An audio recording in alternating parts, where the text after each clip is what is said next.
be talking about 5 myths about picky eaters and what to believe instead. Number 1,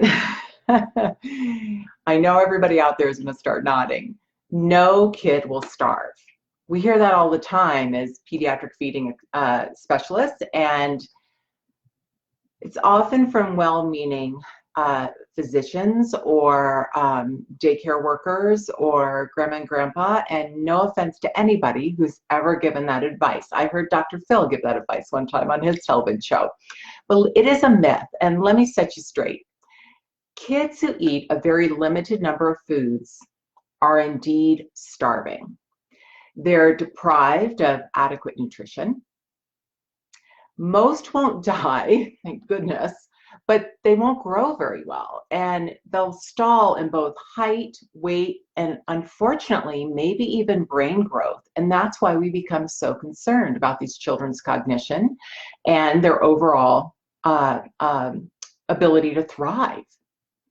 Some extreme picky eaters may appear to grow well, but their diets are limited to fast food or calorie-laden juice or fish crackers or chicken nuggets.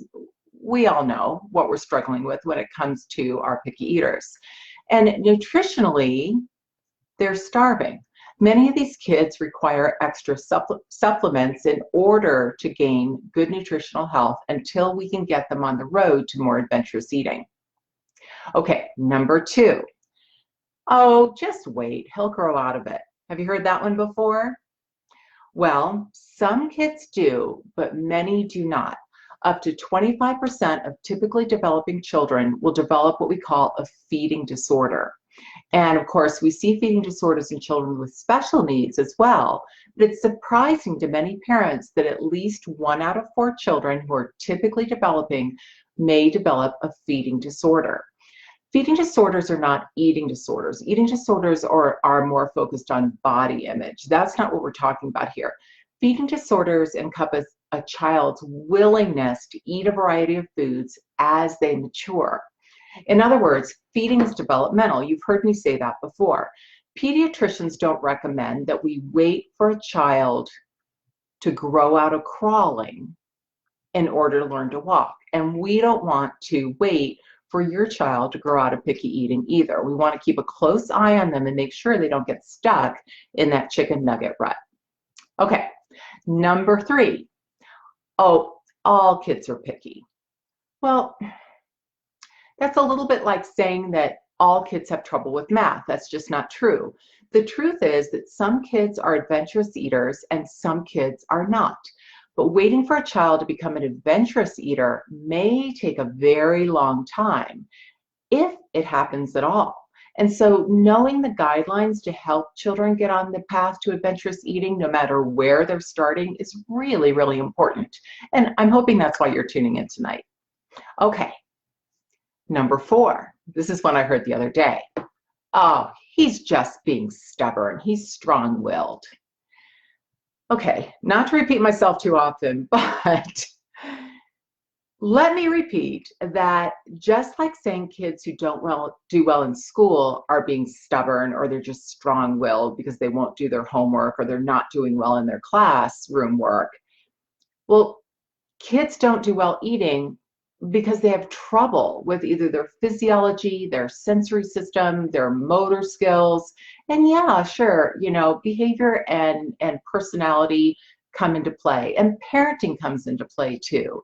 But as I've often said here, I've never met a child that didn't eat well strictly because he was being naughty or stubborn, or it was a behavioral problem.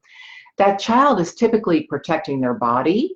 And even though we may resolve some physiological issues like constipation or gastroesophageal reflux, that child may not know that. And they still need some coaching and some support in order to become an adventurous eater. And then finally, I hear this one a lot. Number 5, I was picky and I turned out fine. I hear that one a lot. If you talk to any adult picky eater, they'll report that they're not fine. They have trouble with social situations. They frequently can't go to various events because they're worried about the food that will be offered there or that they'll be expected to eat, and they often will hide their picky eating habits. They avoid certain situations because of that.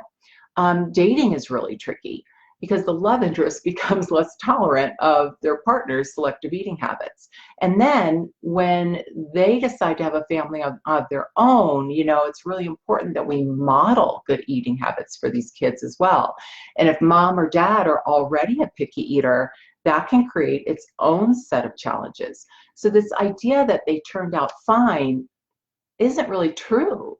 It's that they maybe turned out fine in spite of it because they learned to manage all of these other factors. But that's exhausting. It's a lot of work, and it really doesn't have to be that way. Okay. While all the well-meaning advice from friends and family urges parents of picky eaters to ignore it, the truth is, I don't want you to ignore anything. If your child's picky eating causes stress for anyone in the family, I want you to contact someone who specializes in pediatric feeding disorders. And that's likely going to be an occupational therapist or a speech language pathologist, possibly a registered dietitian, or a whole team of people. So be sure to talk to your pediatrician about who might be the best fit for you. And if your pediatrician doesn't seem to be listening, it's probably because you just need to keep talking to them about it. Don't give up. Make sure they understand the level of stress that you're under and that this isn't something you think the kids are going to grow out of, and you'd really like to get some professional help.